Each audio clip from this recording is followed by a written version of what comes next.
Bezrat Hashem, la Gemara du Chok l'Israël ce matin, Eruvin 39b. Alors il y a le Resh Galuta. Resh Galuta, c'est le chef spirituel d'Israël. Sur la table du chef spirituel d'Israël, manger des rabbins, manger des élèves, manger de toutes sortes de gens importants.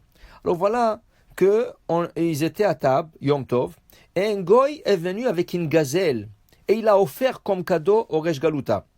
Ils l'ont égorgé, ils l'ont préparé, l'Ichvod Yom Tov. Il y avait là-bas Rav Nachman et Rav Chizda achlou. Rav Nachman et Rav Chizda ont mangé. Rav Sheshet lo achal. Rav Sheshet qui était à table ne voulait pas manger de la gazelle. Explique la Gemara. Man de achal, c'est lui qui a mangé, ça veut dire Rav Nachman et Rav Chizda qui ont mangé, ça va. Ils ont pensé que Haba bishvil Israël ze, mutar l'Israël acher. Quand un goy emmène quelque chose pour un certain juif, le juif à qui ça a été emmené n'a pas le droit d'en profiter, mais un autre juif a le droit. Man de lo achal, et celui qui n'a pas mangé comme Rav Sheshet, pourquoi? Ça va, kol da'ate le beresh galuta, adata de kulu rabbanan ate. Il a dit, comme cette gazelle a été emmenée pour la Resh Galuta, le chef spirituel, et le goy savait que sur la table du chef spirituel, il y a beaucoup de gens qui mangent, alors il n'a pas emmené personnellement un chef spirituel, il a emmené pour tous les invités du chef spirituel. Dans ce cas, Rav Sheshet se considérait comme si la gazelle, elle a été emmenée spécifiquement pour lui, comme pour les autres, et dans ce cas, il n'a pas le droit de manger. Alors expliquons un peu le concept. Quand on a Yom Tov et Shabbat aussi, c'est le même concept. Shabbat et Yom Tov. Quand il y a une ville, et quand on sort de la ville, il y a un vide, comme un désert ou un chemin qui mène plus loin, mais tout le chemin est vide. Alors, dans ce cas, on n'a pas le droit de sortir de la ville, Yom Tov et Shabbat, plus qu'1 kilomètre. Une fois qu'on a quitté la ville, tu as 1 kilomètre. Après 1 kilomètre, ça s'arrête, tu n'as pas le droit de faire un pas de plus. Dans le Masechet Eruvin aussi, on nous explique, celui qui a fait un pas de plus, par erreur ou par volontairement, il est obligé de rester sur sa place jusqu'à la fin de Shabbat et jusqu'à la fin de Yom Tov. On appelle ça le Eruv Techumin.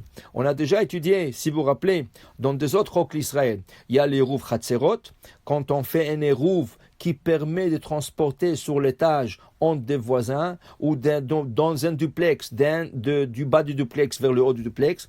On a le Eruv de la ville, qui est le Eruv normal, qui nous permet de transporter entre le domaine public et le privé ou vice-versa. Et là, on apprend un troisième type d'Eruv, Eruv Techumin. Techumin, ça veut dire que il y a une limite jusqu'à où on peut sortir 1 kilomètre, pas plus, en dehors de la ville. Tout ce qui est emmené en dehors de la ville, il est interdit d'en profiter. Alors maintenant, qui est interdit de profiter? Celui à qui on a emmené. Maintenant, un juif ne va pas l'emmener. Alors, qui c'est qui va l'emmener? C'est un goy. Et le goy, il emmène quelque chose en dehors de la ville. Dans ce cas spécifique dans le Talmud, ça a été une gazelle. Alors, Rav Nachman et Rav Chizda, ils ont dit, malgré que le goy l'a emmené, comme il l'a pas emmené pour eux personnellement, dans ce cas, ça reste permis et ils ont mangé cette gazelle. Rav Sheshet pensait que lui, il fait partie des invités du Resh Galuta et le goy, il l'emmène pas personnellement au Resh Galuta, il l'emmène pour tous ceux qui sont à table. Alors, il ne voulait pas en profiter. La Gemara continue. Qu'il y a une autre histoire que dans la ville de Mahosa, il y a un jour de marchands qui ont emmené le navet, l'ifta. Alors, c'était Yom Tov.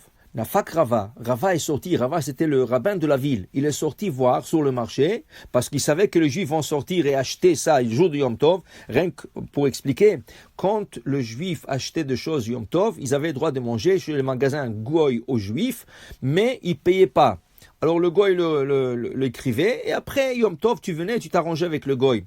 Et le juif des fois ils ouvraient la boucherie, ils ouvraient l'épicerie et le juif entre eux ils achetaient et ils ont marqué comme on fait le Shabbat, quand on fait la Aliyot, ils ont des petites notes qu'ils mettent avec le nom de la personne et après Shabbat ils écrivent tout ça.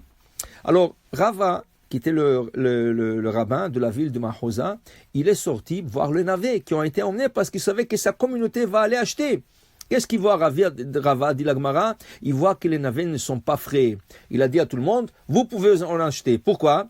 Parce que s'ils seraient frais, ça veut dire que le goy, ils ont sorti le navet de la terre le jour du Yom Tov. On ne peut pas profiter d'un péché qui est fait Yom Tov. Alors, comme ils n'étaient pas frais, c'était fait avant Yom Tov. Ah, la Gemara dit, mais peut-être, le goïm l'a emmené en dehors du troum, en dehors de paramètres permis de transporter, d'emmener des choses. Dit Rava, non, parce qu'ils n'ont pas amené ça pour des juifs, ils ont amené ça pour le goïm et pour peut-être des juifs, mais ils n'ont pas amené pour un juif spécifique. Alors, dans ce cas, tout le monde a le droit de profiter. La Gemara nous raconte, quand le juif sortait sur le marché, ils achetaient le navet, alors le goïm ont commencé à emmener plus. Là, Rava est sorti une deuxième fois, et il a dit, pourquoi ils emmènent plus? Parce que le juif achète. Au Hachem, les juifs font marcher l'économie. Alors Rava, il a dit, dans ce cas, c'est comme si vous amènent spécifiquement pour vous tous. Dans ce cas, dans la deuxième fois qu'ils ont commencé à emmener les navets, Rava est sorti, il leur a interdit d'acheter de ces nouvelles ce nouveau navet qui sont arrivés sur le marché parce qu'ils ont été emmenés spécifiquement pour un juif. Le concept de cette Gemara, à part le héros, on n'a pas le droit de profiter d'un péché qui est fait Shabbat Yom Tov pour un juif. Alors si le navet serait arraché de la terre le jour de Yom Tov ou Shabbat, on n'aurait pas le droit d'en acheter. La même chose, si un juif fait un péché, par exemple, un juif emmène des bonbons pour un Shabbat, un bar mitzvah, il les emmène dans la voiture, on n'en profite pas. Il les emmène à pied, mais il n'y a pas de rouvre dans cette ville, on n'en profite pas. Pourquoi? On ne profite pas d'un péché le jour de Shabbat et de Yom Tov. Après Shabbat et après Yom Tov, on a le droit d'en profiter. Comment? Alors la halakha dit, et la Gemara aussi, nous explique ici dans le prochain passage, Bechdesh Ya'asu. Qu'est-ce que c'est Bechdesh Ya'asu?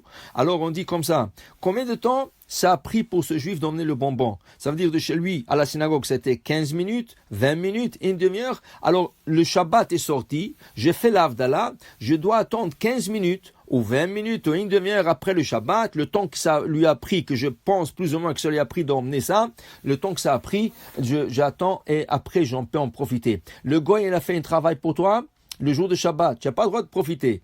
Mais le goy, il a fait ce travail pendant une heure. Ça veut dire que après Shabbat, je fais l'Avdallah, pendant une heure, j'en profite pas, mais après une heure, je peux en profiter de la chose qu'il a fait pour nous. Pour dire, on ne profite pas des choses qui ont été Shabbat et Yom Tov, parce que ça a été profané le Shabbat et Yom Tov, et surtout pas pour nous, alors on essaie d'attendre Birdesh Yasu. Baruch Adonai Le'olam, Amen ve Amen.